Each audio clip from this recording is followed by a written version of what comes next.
이 시간 오늘 우리에게 주시는 하나님의 말씀 보겠습니다. 로마서 9장 1절에서 5절의 말씀입니다. 신약성경 로마서 9장 1절에서 5절의 하나님의 말씀입니다.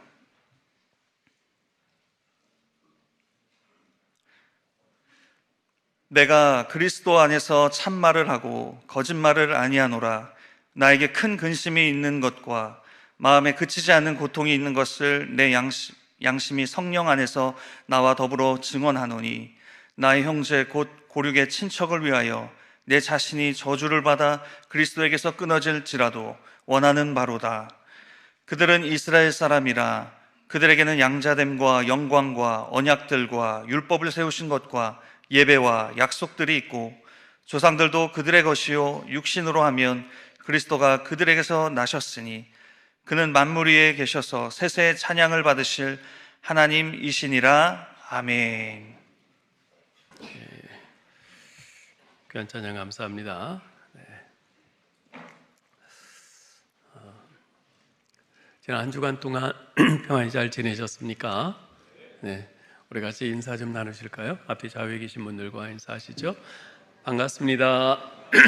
잘 오셨습니다.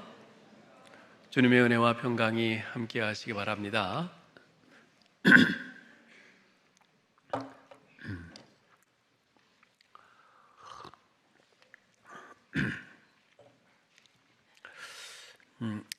작년에 로마서 강해를 처음 시작하면서 말씀드렸듯이 로마서는 내용상 크게 두 부분으로 나누어집니다. 1장에서 11장까지가 전반부인데요. 여기서는 죄인이 어떻게 구원을 받는가 하는 좀 교리적인 부분을 이야기를 하고요. 후반부인 12장에서 16장까지에서는 그렇다면 구원받은 자는 어떻게 사는가 하는 우리 신자의 삶에 대해서 말씀을 합니다. 사실 죄인이 어떻게 구원받는가 하는 것은 1장에서 8장까지에서 충분히 설명되었습니다. 이신칭의, 즉 믿음으로 의롭다함을 얻는다는 거죠. 나의 행위나 자격, 조건, 노력, 공로에 의해서가 아니라 오직 하나님의 은혜로 구원받는 것이죠. 그리고 그렇게 하나님의 은혜와 주권적인 사랑에 의해서 구원받았기에 그 누구도 그 무엇도 우리를 하나님의 구원에서, 하나님의 사랑에서 끊을 수 없다 선언했습니다. 따라서 죄인이 어떻게 구원받는가 하는 이 구원의 교리 부분은 8장에서 종결지어도 전혀 문제가 없습니다. 다 설명을 했거든요. 자, 그런데 사도 바울은 9장에서 11장까지 석 장을 더 할애하여 이 문제를 다루고 있습니다. 그 이유가 뭘까요? 사실 9장에서 11장까지의 내용을 보면 이스라엘의 구원 문제를 다루고 있습니다. 그래서 많은 사람들은 구원의 교리 부분은 실질적으로는 8장에서 끝이 났고 9장에서 11장은 마치 번외 경기나 부록처럼 이스라엘의 구원 문제를 추가적으로 이렇게 더 보탠 것이다, 이렇게 생각을 합니다. 그러니 이 부분은 없어도 내용 전개상 아무 문제가 없다는 거죠. 8장 뒤에 바로 12장을 연결해서 보아도 문제 없다는 겁니다. 물론 그렇게 생각할 수도 있습니다. 그러나 바울이 이 로마서를 처음부터 어떻게 전개해 나갔는가를 생각해 본다면 그렇지 않다는 것을 알게 됩니다. 앞서 1장 15절 16절에서 사도 바울은 이렇게 말한 바 있습니다. 읽어볼까요? 나는 할 수 있는 대로 로마에 있는 너희에게도 복음 전하기를 원하노라. 내가 복음을 부끄러워하지 아니하노니 이 복음은 모든 믿는 자에게 구원을 주시는 하나님의 능력이 됨이라. 먼저는 유대인에게요, 그리고 헬라인에게로다. 아멘. 바울은 로마서를 쓰면서 이제 당신들에게 복음에 대해서 알려주겠소, 그럽니다. 그러면서 복음은 모든 믿는 자에게 구원을 주시는 하나님의 능력입니다. 유대인과 헬라인 모두에게 그렇습니다 선언했습니다. 그러면서 유대인들이 주장하듯이 할례를 받고 율법을 지킴으로 구원받는 것이 아니라 오직 믿음으로 하나님의 은혜로 구원받는 것이라고 8장까지 길게 설명해 왔습니다. 이것은 다분히 유대인이 아닌 이방인들을 염두에 둔 설명이라고 할 수 있습니다. 즉, 이방인들이요, 당신들이 유대인들처럼 할례도 받지 않고 율법도 없다고 해서 걱정할 필요 없어. 우리가 구원받는 것은 할례나 율법의 행위로 말미암지 않고 오직 믿음으로 하나님의 은혜로 되는 것이기 때문이요, 이 말을 하는 거죠. 이렇게 이방인의 구원 문제에 대해서 쓴 바울은 이어서 그렇다면 우리 유대인들의 구원은 어떻게 되는 것인가에 대해서 쓰기로 합니다. 왜냐하면 앞서 1장 16절에서 이 복음은 유대인이든 이방인이든 모든 믿는 자에게 구원을 주시는 하나님의 능력이 됨이라 고 말했기 때문에 그렇습니다. 그래서 이방인들의 구원에 대해서 썼으니 이제는 유대인들의 구원에 대해서 이야기하는 거죠. 즉 바울은 처음부터 머릿속에서 구상한 바에 따라서 먼저 이방인의 구원 문제를 다루고 이어서 유대인들의 구원 문제를 다루는 것이지 결코 불필요한 유대인의 구원 문제를 부록처럼 끼워 넣은 것이 아닌 것입니다. 이해가 좀 되시죠? 자, 그럼 이제 본격적으로 오늘 본문을 살펴보도록 하겠습니다. 앞서 바울은 벅찬 감동 속에서 이 세상의 그 무엇도 그 누구도 우리를 향한 하나님의 사랑에서 결코 우리를 끊을 수 없다고 선언을 했습니다. 우리 같이 한번 읽어볼까요? 만일 하나님이 우리를 위하시면 누가 우리를 대적하리요? 누가 능히 하나님의 택하신 자들을 송사하리요? 의롭다 하신 이는 하나님이시니 누가 정죄하리요? 누가 우리를 그리스도의 사랑에서 끊으리요? 환난이나 곤고나 핍박이나 기근이나 적신이나 위험이나 칼이랴. 내가 확신하노니 사망이나 생명이나 천사들이나 권세자들이나 현재일이나 장래일이나 능력이나 높음이나 깊음이나 다른 아무 피조물이라도 우리를 우리 주 그리스도 예수 안에 있는 하나님의 사랑에서 끊을 수 없으리라. 아멘.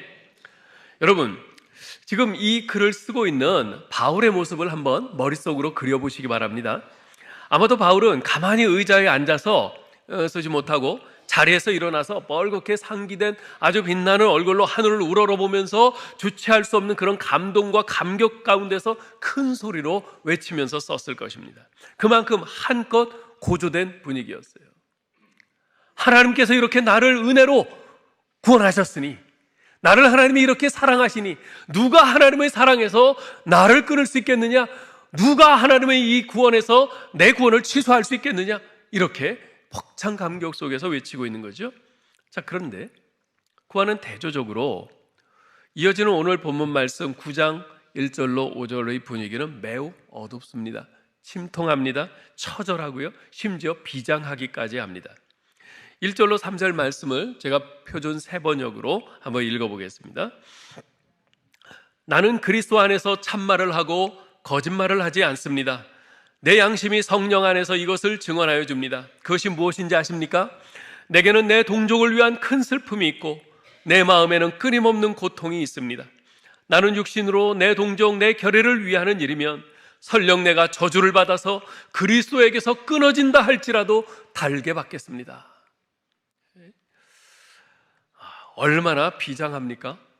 8장을 쓸 때는 자리에서 일어나 한껏 그 고양된 분위기에서 벅찬 감동으로 외쳐대던 바울이 어느 한순간 의자에 풀썩 주저앉습니다. 책상에 양 팔꿈치를 괴고 두 손으로 자기의 머리카락을 막 쥐어뜯으면서 고뇌합니다. 통곡합니다. 울부짖는 거예요. 이런 바울의 울부짖음은 그의 가슴 속 저 깊은 곳에서 터져나온 가장 처절한 그런 울부짖음입니다. 그의 통곡은 어떤 일말의 과장이나 거짓도 없는 가장 순수하고 진실된 통곡입니다. 그래서 그는 나는 그리스도 안에서 진실을 말합니다. 결코 거짓을 말하고 있는 것이 아닙니다. 내 양심이 성령 안에서 그것을 증언하고 있습니다 라면서 자기 마음에, 자기 고백의 진실성을 거듭거듭 맹세하면서 말하고 있는 거죠. 자, 그러면 바울이 이렇게 고뇌하면서 부르짖고 있는 이유가 뭡니까? 바로 자기 동족 유대인들 때문입니다. 구원자이신 예수님을 거부하고 믿지 않는 그들의 불신앙 때문입니다. 앞에서도 말씀드렸듯이 방금까지만 해도 자신에 대한 하나님의 그 끊을 수 없는 그 사랑을 확신하면서 자기의 구원에 대해서 한껏 고조되었던 그였습니다. 그러나 바로 같은 자리에서 바울은 자기 동족, 정말 예수 그리스도를 끝까지 반대하면서 멸망의 자리로 가고 있는 그들의 처지를 생각하면서 너무나도 안타까워서 울부짖고 있는 거죠. 바울은 나에게 큰 근심이 있는 것과 마음에 그치지 않는 고통이 있는 것을 내 양심이 성령 안에서 나와 더불어 증언한다 라고 말합니다. 여러분, 성령님은요, 우리에게 구원의 확신을 줍니다. 동시에 성령님은 우리에게 마음의 근심과 고통도 주십니다. 어떤 근심과 고통입니까? 내 주위에 있는 예수 믿지 않는 사람들에 대한 근심과 고통입니다. 여러분에게 구원받은 기쁨이 있습니까? 그런데 혹시 예수 믿지 않는 가족이나 친구, 이웃에 대한 근심이나 고통은 없습니까? 그들의 구원을 위해서 기도하지 않는데도 마음에 아무런 부담도 근심도 없이 그냥 평온하십니까? 내가 정말 예수 믿고 내 안에 성령께서 내주에 계신다면 그럴 수는 없습니다. 그럴 수는 없습니다. 나는 구원받아서, 나는 구원의 확신에 가득 차서 기쁨이 있고 정말 좋은데 내 가족 중에 누가, 내 동료 중에 누가, 내 이웃 중에 누가 예수 믿지 않고 그래서 그 사람이 뻔히 그 멸망의 길 지옥으로 가고 있는 것을 보고 있으면서도 내 마음에 아무런 부담도 없고 근심도 없고 그냥 나는 문제 없는데 그냥 평온하다? 그 안에 성령이 계신 사람이라면 그럴 수는 없는 것입니다. 바울은 대다수의 자기 동족들이 예수 믿지 않는 상황에서 자신은 예수 그리스도의 사도가 되었다고 해서 그것으로 행복해하고 자랑스러워하지 않았습니다. 오히려 예수 믿지 않고 멸망을 향해 가고 있는 그들을 보면서 끊임없이 근심과 고통을 느끼고 있었어요. 그래서 그들이 예수 믿고 구원받을 수만 있다면 차라리 자신이 저주를 받고 그리스도에게서 끊어진다 할지라도, 즉 자기가 구원 못 받는다 할지라도 기꺼이 그리하겠다고 울부짖습니다. 이런 바울의 고뇌와 울부짖음에서 우리는 십자가의 정신을 봅니다. 여러분, 십자가의 정신이 뭡니까? 우리 예수님께서 십자가에서 달려서 7마디 말씀을 하셨는데요, 그 가운데 이런 말씀이 있죠. 엘리 엘리 라마 사박다니, 나의 하나님 나의 하나님 어찌하여 나를 버리셨나이까. 이 말씀이 십자가 정신을 잘 드러내 보여줍니다. 예수님께서 달리신 십자가는 죄인인 우리가 달려야 할 십자가였습니다. 예수님의 십자가 죽음은 죄인인 우리의 죄를 대신 짊어지고 죽으신 죽음이었습니다. 예수님께서는 십자가 위에서 하나님께 버림받아 마땅한 우리 죄인들을 대신해서 버림을 받으셨습니다. 사실 이제까지 주님께서는 단 한순간도 하나님 아버지와 떨어져 본 적이 없으셨던 분이십니다. 주님께서는 아버지께서 내 안에, 내가 아버지 안에 있나이다 자주 말씀을 하셨죠. 이처럼 하나님 아버지와 완벽한 하나됨을 누리고 계셨던 주님이시기에 하나님께 외면당하고 버림받는다는 것은 예수님에게 있어서는 그 어떤 육체적인 고통보다도 더 끔찍한 고통이었습니다. 그래서 주님께서는 겟세마네 동산에서 뭐라고 기도하셨어요? 할 수만 있다면 내가 이 잔을 마시지 않고 지나가게 해 주십시오. 아주 고뇌에 찬 기도를 드리지 않으셨습니까? 주님께서는 기꺼이 그 고통을 감당하셨어요. 하나님의 얼굴빛을 죄 가운데 멸망할 수밖에 없는 여러분과 저에게로 향하게 하시기 위해서 자신이 친히 십자가에서 우리 죄를 대신 짊어지시고 하나님께 외면당하셨습니다. 하나님께 버림받은 죄인인 우리를 하나님께 다시 돌아올 수 있도록 하기 위해서 예수님 자신이 우리 죄를 짊어지시고 하나님께 버림을 받으셨습니다. 이것이 십자가의 정신입니다. 내가 죽어 너희를 살리겠다. 내가 고통받아 너희를 낫게 해주겠다. 이게 십자가의 정신입니다. 이런 십자가의 정신은 성전의 휘장이 찢어지는 사건에서 절정을 이룹니다. 예수님께서 돌아가셨을 때 성전의 휘장이 위로부터 아래로 쫙 찢어졌죠.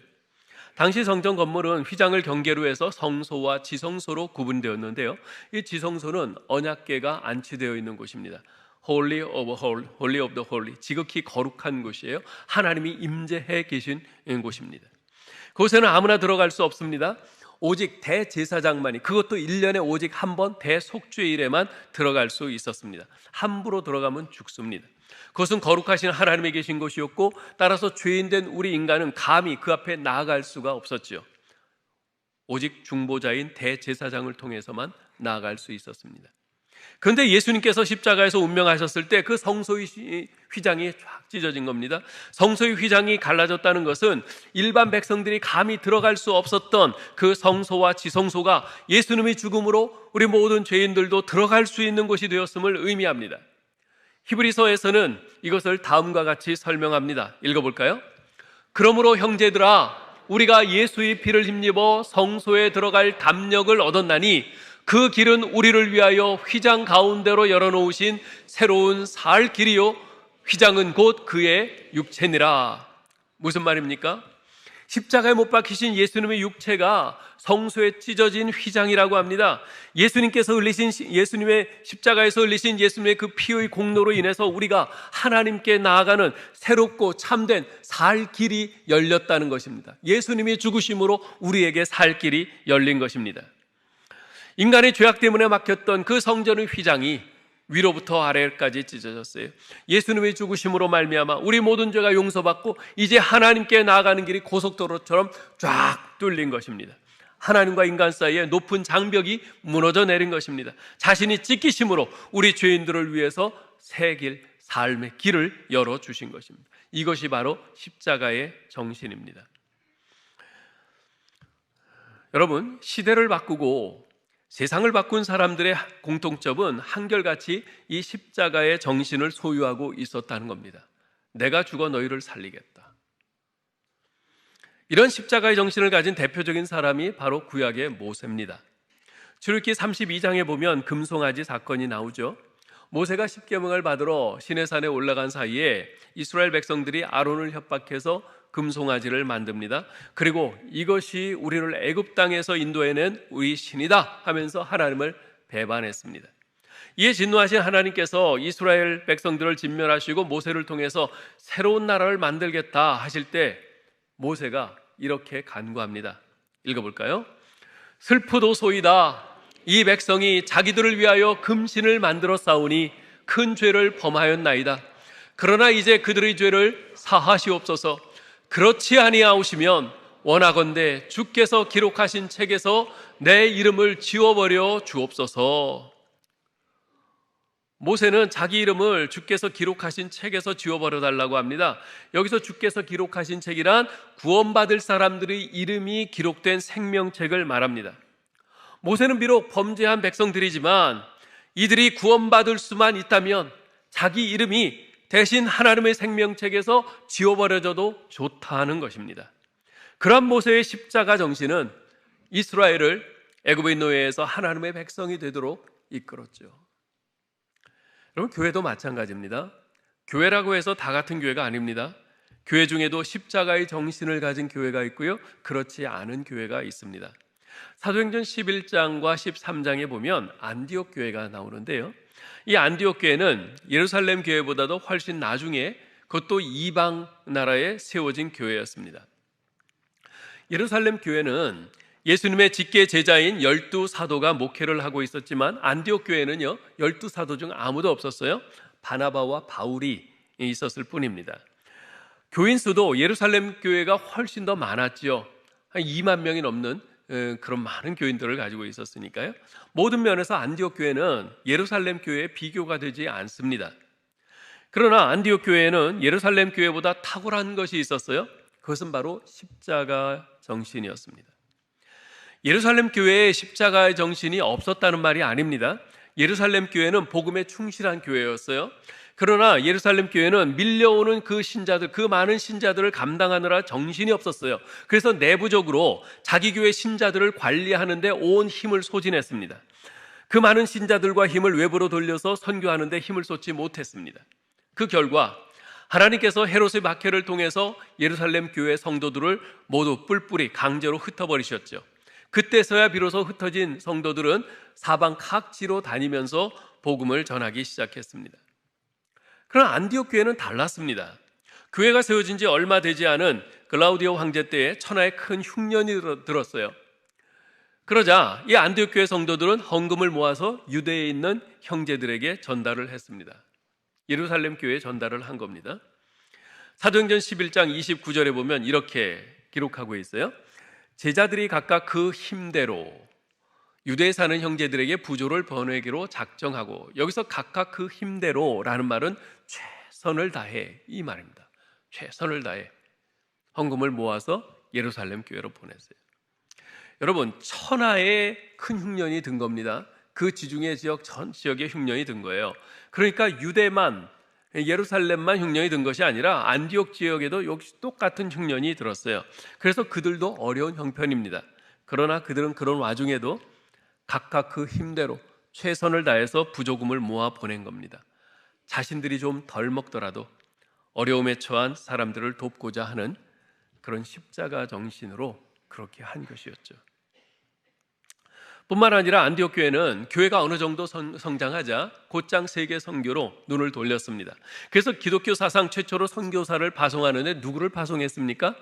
바나바와 바울을 파송했습니다. 그들이 어떤 사람입니까? 지금 안디옥 교회에서 한창 성공적으로 목회하고 있는 두 명의 공동 담임 목사입니다. 물론 그들 외에 몇 명의 그 부목사 역할을 하는 사람들이 더 있기는 했지만 바나바와 바울은 안디옥 교회의 주춧돌과 같은 사람들입니다. 그들이 빠져나가면 교회에 어떤 파장이 생길지 모르는 일이에요. 그럼에도 불구하고 안디옥 교회는 자기 교회의 가장 중요한 핵심 인물인 두 사람을 선교사로 기꺼이 파송했습니다. 십자가의 정신이 없었다면 불가능했을 일이죠. 여러분, 어떤 교회가 세상을 바꾸고 시대를 변화시킬 수 있습니까? 몇만 명이 모이는 대형 교회요? 몇백억, 몇천억 이런 재정을 가진 부자 교회요? 대통령, 장관, 판사, 검사, 대기업 회장 등과 같은 유력한 인사들이 출석하는 그런 교회요? 그런 교회가 세상을 변화시킬 수 있습니까? 아니요. 그런 교회가 하는 것이 아닙니다. 오직 십자가의 정신을 가진 교회만이 시대를 변화시키고 세상을 바꿀 수 있는 것입니다. 우리 교회도 그런 교회가 됐으면 좋겠어요. 올해로 우리 교회 창립 58주년입니다. 58살이면 원숙한 중년이죠. 자신과 가정에 대한 염려를 넘어설 때입니다. 이제 자녀들도 다 커서 이제 십장가들 갔을 것이고, 그러니까 이제 그에 대한 짐은 좀 덜고 국가와 사회를 위해서 또 이웃을 위해서 봉사해야 될 그런 나이입니다. 교회도 마찬가지입니다. 이제는 우리 교회 자체의 성장에만 골몰해서는 안 되는 나이입니다. 이제 성숙해져야 합니다.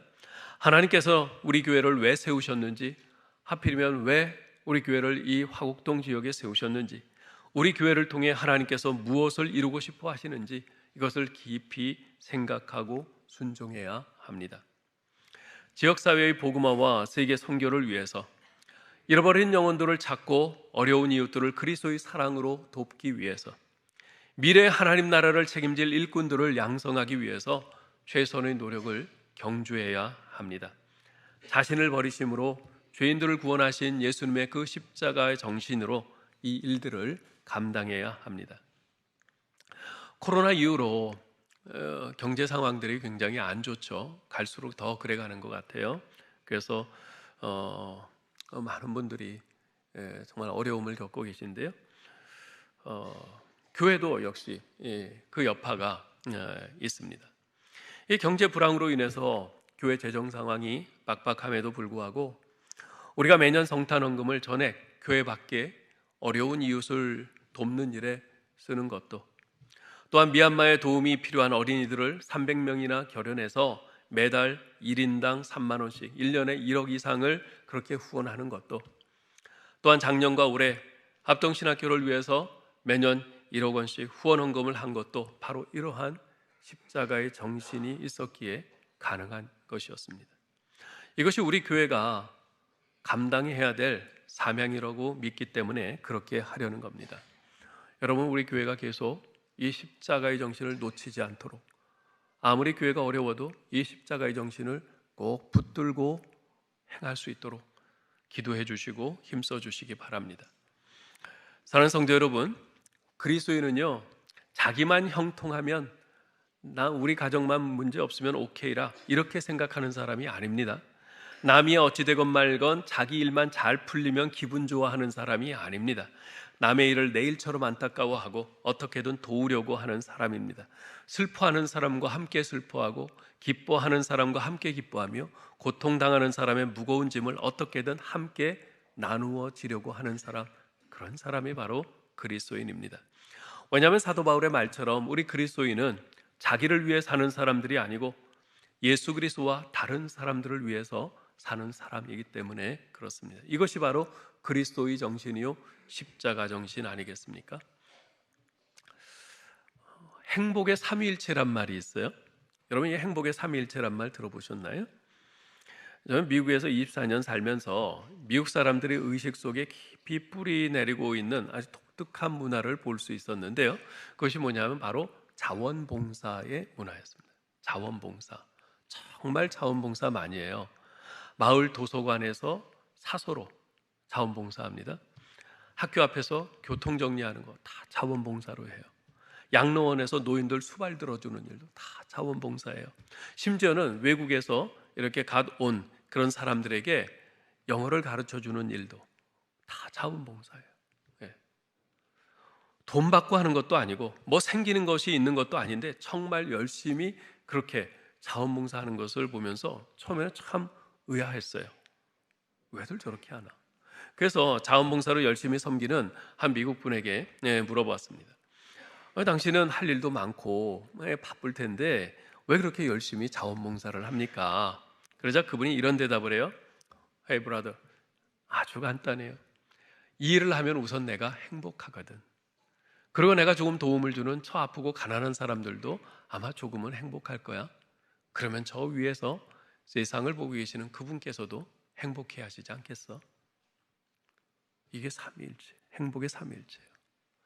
내가 다른 사람을 섬기고 봉사하고 내 자신을 희생하고 그렇게 하면 내가 행복해요. 나의 도움을 받는 그 사람도 좀 행복하겠죠. 무엇보다도 이것을 보고 계시는 우리 하나님께서 가장 기뻐하실 것이다. 그러면 또 우리가 행복한 거죠. 우리는 대개 다른 사람을 위해서 어떤 수고를 하는 것을 단순히 희생한다, 희생이라 생각합니다. 분명히 그런 측면이 있습니다. 그러나 그 수고와 희생에는요 산술적인 계산으로는 결코 풀 수 없는 기쁨이 있습니다. 주님께서 주시는 참된 행복이 있어요. 여러분 혹시 이기적인 그리스도인이란 말 들어보신 적 있나요? 이기적인 그리스도인, 우리가 꽤 많이 듣습니다. 예? 그런데 우리가 이 말을 그렇게 많이 듣는다는 것은 그만큼 우리 그리스도인들이 잘못되어 있다는 것을 반증하는 것입니다. 사실 이기적인 그리스도인이라는 것은 말이 되지 않는 말입니다. 이기적이다는 말과 그리스도인이란 말은 서로 어울리지가 않는 말이기 때문에 그래요. 어떤 상황에서도 자기 것은 먼저 칼같이 챙기는 사람, 결코 자신의 것은 시간이든 물질이든 손해보지 않으려는 사람, 그리스도인하고는 안 어울리는 모습입니다. 그런 사람으로 살지 마시기 바랍니다. 그 대신 남을 위해 사는 그리스도인, 손해보는 그리스도인, 그러나 정말 행복한 그리스도인, 이게 우리 그리스도인의 참 이미지죠. 이런 모습으로 살아갈 수 있기를 바랍니다. 자, 그렇다면 바울 사도가 위하여 그토록 고뇌하면서 울부짖고 있는 대상인 그들은 어떤 사람들입니까? 4절 5절을 읽어볼까요? 저희는 이스라엘 사람이라 저희에게는 양자됨과 영광과 언약들과 율법을 세우신 것과 예배와 약속들이 있고 조상들도 저희 것이요 육신으로 하면 그리스도가 저희에게서 나셨으니 저는 만물 위에 계셔 세세의 찬양을 받으실 하나님이시니라. 아멘. 그들은 이스라엘 사람들입니다. 온 세상의 수많은 민족들 가운데서 하나님의 양자로 선택된 백성입니다. 하나님께서 과거 아브라함 때부터 예수 그리스도 때까지 약 1800년에 걸쳐 이스라엘에 수많은 언약들을 주셨습니다. 율법도 주셨어요. 하나님께 가까이 나아갈 수 있는 방법으로서 제사제도, 즉 예배 제도를 주셨습니다. 또한 우리에게 어떻게 하나님을 믿고 섬기는가 하는 그런 모범이 될 수 있는 많은 믿음의 조상들을 주셨습니다. 그리고 구원자이신 예수 그리스도께서 그들에게서 탄생하도록 하셨지요. 그럼에도 불구하고 자신들의 오해와 편견에 사로잡히고 눈이 가리워져서 예수 그리스도를 구원자로 알아보지 못하고 배척하고 십자가에 못 박아 죽인 무지몽매한 백성들입니다. 바울은 자기 동족 이스라엘이 이러한 특권적인 위치에서 오히려 메시아를 거부한다는 사실이 너무나 마음이 아파서 심각한 고민을 했고, 차라리 자신이 저주를 받는 한이 있어도 이스라엘 백성이 깨우치고 돌이켜서 구원받았으면 좋겠다는 마음을 가지고 있었던 것입니다. 바울은 정말 안타까웠어요. 저대로 계속 간다면 그 결과가 어찌 될 것은 너무나 명약관화한데 바울은 답답하고 안타까움에 울부짖지 않을 수가 없었던 거죠. 사실 이 이스라엘, 지금 이 백성들은요, 바울을 몹시도 미워한 사람들입니다.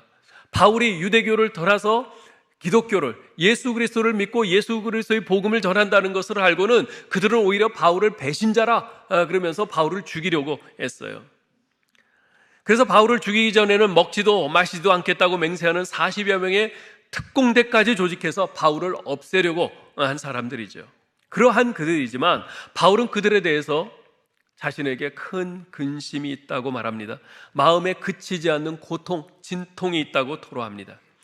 그래서 심지어는 나의 형제 곧 고르기의 친척을 위하여 내 자신이 저주를 받아 그리스도에게서 끊어질지라도 원하는 바라, 이렇게 말하면서까지 자신의 안타까운 마음을 표현합니다. 왜 그렇습니까? 그들은 자기 형제요 동포이기 때문입니다. 다시 말하면 하나님께서 자신의 책임 하에 두신 사람들이기 때문에 그렇습니다. 요한복음 13장 1절에 보면요, 예수님께서 제자들과 최후의 만찬을 하실 때의 장면을 이렇게 묘사하고 있습니다. 읽어볼까요? 유월절 전에 예수께서 자기가 세상을 떠나 아버지께로 돌아가실 때가 이른 줄 아시고 세상에 있는 자기 사람들을 사랑하시되 끝까지 사랑하시니라. 아멘. 자, 예수님께서 이제 곧 떠나실 때가 됐어요. 십자가에 못 박혀 죽으시고 부활하시고 떠나실 때가 됐어요. 그래서 예수님께서 세상에 있는 자기 사람들을 끝까지 사랑하셨다고 합니다. 여기서 자기 사람들이 누굽니까? 1차적으로는 예수님의 제자들이죠. 자, 그들이 어떤 사람들이죠? 우리가 잘 알듯이 그들은 출신 성분이 별로 보잘것없는 사람들입니다. 뿐만 아니라 예수님께서 3년 동안 데리고 다니시면서 그렇게 힘써 가르치셨음에도 불구하고 이 마지막까지 여전히 내가 잘났네, 네가 잘났네, 여전히 자리 다툼이나 하면서 지극히 자기 중심적인 바로 그런 사람이에요. 한마디로 말해서 정말 결코 사랑하고 싶지 않은 그런 사람들입니다. 그럼에도 불구하고 주님께서는 그들을 끝까지 사랑하셨습니다. 왜요? 자기 사람들이었기 때문에. 자기 사람들이었기 때문에. 하나님께서 자기 인생의 울타리 안으로 보내신 사람들이었기 때문에 그들을 끝까지 사랑하신 것입니다. 사랑하는 성도 여러분, 내가 어떤 사람에게 관심을 쏟고 사랑을 하는 이유는 그가 사랑스럽기 때문이 아닙니다. 또는 내게 사랑이 철철 넘쳐 흐르는 내가 사랑의 사람이기 때문에 사랑하는 것도 아닙니다. 착각해서는 안 됩니다. 책임 때문에 사랑하는 겁니다. 그가 바로 하나님께서 나의 책임 하에 두신 사람, 내 인생의 울타리 안에 보내신 사람이기 때문에 그를 사랑하는 겁니다. 여러분, 그래서 우리 어머니들이 말 안 듣고 속 썩이는 자식들을 보면서 하는 말이 있죠. 그래도 내 배 아파서 난 내 자식인데. 그죠? 이런 말 많이 하시잖아요. 그렇게 그냥 원수같이 속을 썩여요. 그냥 인연을 끊고 그냥 내쳐버리고 싶은데 그러질 못해요. 왜요? 내 배 아파서 난 내 자식인데. 예? 하나님께서 내 인생의 울타리 안에 보내신 자식인데 책임을 지는 거죠. 하나님께서 여러분이 책임하에 두신 여러분의 사람은 누굽니까? 우선 여러분의 가족을 들 수 있겠죠. 여러분의 가족을 위해서 열심히 기도하시기 바랍니다. 특히 아직 예수님을 믿지 않고 있는 가족을 위해서 눈물로 씨를 열심히 뿌리시기 바랍니다. 또한 여러분의 친구들이 있을 겁니다. 여러분의 직장 동료나 상사, 부하 직원들도 있을 거고요. 여러분의 학교 선생님이나 교수님들, 또 가르치는 학생들, 또 여러분들이 이렇게 함께 거래하는 그런 손님들도 있을 겁니다. 그들은 우연히 오다 가다 만난 사람들이 아닙니다. 불교에서 그런 말을 하죠. 길을 가다가 옷깃만 스쳐도 인연이라. 저는 이 인연이란 말이 참으로 의미 있는 말이라고 생각을 합니다. 그래서 이 말을 이렇게 해석을 해요. 그들은 모두 하나님께서 내 인생의 울타리, 내 책임의 영역 안에 들어오게 하신 사람들이다.